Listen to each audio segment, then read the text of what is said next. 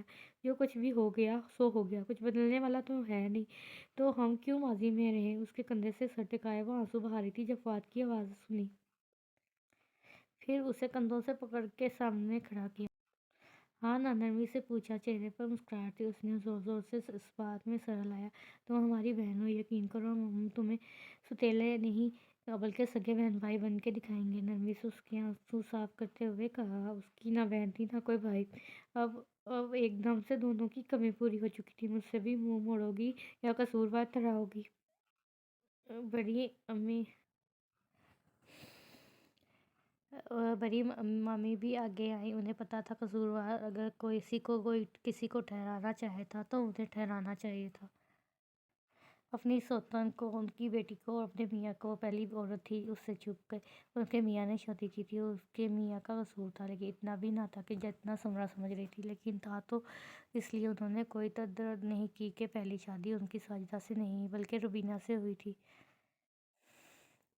آپ کا اس سب میں بھلا کیا قصور؟ آگے بڑھ کے خود ہی انہیں گلے لگاتی وہ پیار سے بولی تھی۔ اور میں تو ہوں ہی اچھی، میری تو کبھی بھی کوئی غلطی ہو ہی نہیں سکتی۔ افروا کی چہکتی ہوئی آواز آئی تو وہ دونوں روتے روتے ہوئے ہنس دیے۔ میں نے اور میرے بچوں نے ان کو معاف کر دیا سمرا، کیونکہ وہ جیسے بھی ہیں میرے شوہر ہیں، میرے بچوں کے باپ ہیں۔ تم بھی کوشش کرنا، انہوں نے نرمی سے کہا تو سمرا نے سر ہلا دیا۔ اسے وہ سارے ڈرامے اور کہانیاں جھوٹی لگیں جس میں سوتنوں پر ظلم کیا جاتا ہے یا پھر انہیں اپنایا ہی نہیں جاتا۔ تھوڑے فاصلے پر کھڑے بڑے ماموں مسکرا دیے۔ روبینہ اور ساجدہ واقعی ایسی عورتیں تھیں جو بہت کم اس دنیا میں پائی جاتی تھیں۔ جس روبینہ کا رشتہ ساجدہ نے بچایا تھا، آج وہی روبینہ ساجدہ کی بیٹی کو کھلے دل سے قبول کر رہی تھی۔ واقعی انسان کی گئی نیکی کبھی رائیگاں نہیں جاتی۔ شام کا وقت تھا، سورج غروب ہونے کے قریب قریب ہی تھا۔ پرندوں کی چہچہاہٹ تیز ہوتی جا رہی تھی، ہر طرف ہری ہری گھاس نظر آ رہی تھی اور اس پر اگنے والے قدرتی پھول، رنگ رنگ کے پھول۔ مجھے آپ کو کچھ دینا تھا۔ کھیتوں کے بیچ بنے راستے میں تھوڑے فاصلے سے چلتے ہوئے زمرد نے اس سے کہا۔ کیا؟ سمرا رک گئی اور اس کی طرف دیکھا۔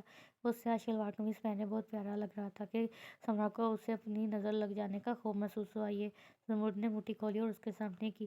اس کے ہاتھ میں لاکٹ تھا، سمرا کا وہی لاکٹ جو اسے ڈھابے پہ ملا تھا۔ یہ آپ کے پاس تھا؟ سمرا نے اس کے ہاتھ سے لاکٹ لیتے ہوئے کہا۔ مجھے لگا تھا میں یہ کھو چکی ہوں ہمیشہ کے لیے۔ سمرا نے اسے چین کے ساتھ لگے تل کو کھولا اور اسے چوما۔ نیلے اور سفید رنگ کی شلوار قمیص پہنے، ساتھ گاؤں کی عورتوں کی طرح دوپٹہ اوڑھے وہ بہت اچھی لگ رہی تھی۔ کیا آپ بڑے ماموں کو معاف نہیں کر سکتی؟ وہ بہت چپ چاپ رہنے لگے ہیں سمرا، زمرد نے قدم آگے بڑھاتے ہوئے کہا۔ مجھ سے وہ بات مت کہیں زمرد جو میرے بس میں نہیں ہے۔ میں کوشش کرنے کے باوجود وہ سب کچھ نہیں بھلا سکتی اور نہ ہی انہیں معاف کر سکتی۔ سمرا نے اداسی سے لاکٹ کو واپس بند کرتے ہوئے کہا۔ لیکن ہاں، کبھی شاید مجھ میں وہ حوصلہ آ جائے تو میں وہ سب اذیتیں بھلا کے انہیں معاف کر دوں۔ اس نے بھی قدم آگے بڑھایا۔ زمرد نے سر ہلا دیا۔ مجھے لگا تھا فؤاد بھائی اور سمرین کبھی شادی کے لیے نہیں مانیں گے۔ سمرا نے واپس قدم اٹھائے ہوئے کہا۔ ہاں، یہ گاؤں ہے، شروع میں ایسا ہی ہوتا ہے، لیکن شادی تو وہیں ہوتی ہے جہاں طے پائی ہو جاتی ہے۔ بھائی کہنے سے کزن بھائی تو نہیں ہو جاتا؟ زمرد نے ہنستے ہوئے کہا۔ میں تو حیران ہوں، اور اب فؤاد کو بھائی کے بغیر پکارے گی کیسے؟ اتنا عجیب لگے گا۔ سمرا ہنس دی۔ کچھ پل خاموشی کے گزرے۔ مجھے نہیں پتا سمرا محبت کیا ہوتی ہے، پر میں جو آپ کے لیے محسوس کرتا ہوں نا، وہ کسی کے لیے نہیں کرتا۔ مجھے لگتا ہے آپ میری زندگی میں رہیں گی تو میری ہر خوشی دگنی اور ہر غم کم ہو جائے گا۔ سمرا نے چہرہ موڑ کے اسے دیکھا۔ وہ سامنے ہی دیکھ کر چل رہا تھا، پر اس کے چہرے پر مسکراہٹ تھی۔ کیا آپ مجھ سے شادی کریں گی میری نامکمل زندگی میں، مجھے جیسے نامکمل انسان کے ساتھ رہنا چاہیں گی؟ زمرد نے چہرہ نہیں موڑا اور نہ ہی رکا، بس چلتا رہا اور اس سے پوچھا۔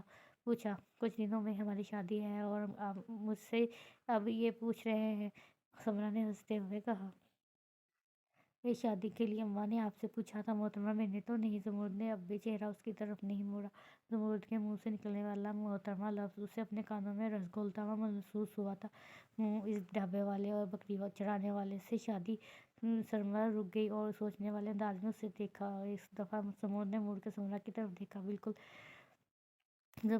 زمرد نے ہاں میں سر ہلایا، جبکہ دونوں کی آنکھوں میں مسکراہٹ اور چہرے پر ہزاروں جذبات تھے۔ بندہ کام جو بھی کرتا ہے پر دل کا اچھا ہے، اس لیے ہاں جی سمرا آپ سے شادی کرے گی اور ضرور کرے گی، اور آپ کے ہر غم اور آپ کی ہر خوشی میں آپ کا ساتھ دے گی، ہمیشہ آپ کے ساتھ رہے گی حتیٰ کہ ہمیں موت جدا کر دے۔ سمرا نے اس کی طرف دیکھتے ہوئے کہا۔ زمرد نرم سے مسکراہٹ کے ساتھ بنا کچھ کہے دوبارہ چلنے لگا اور سمرا اس کے ساتھ ہو لی۔ ایک بات تو بتائیں، سمرا نے شرارت سے کہا۔ پوچھیے، زمرد نے اجازت دی۔ شادی کے بعد بھی آپ مجھے آپ کہیں گے؟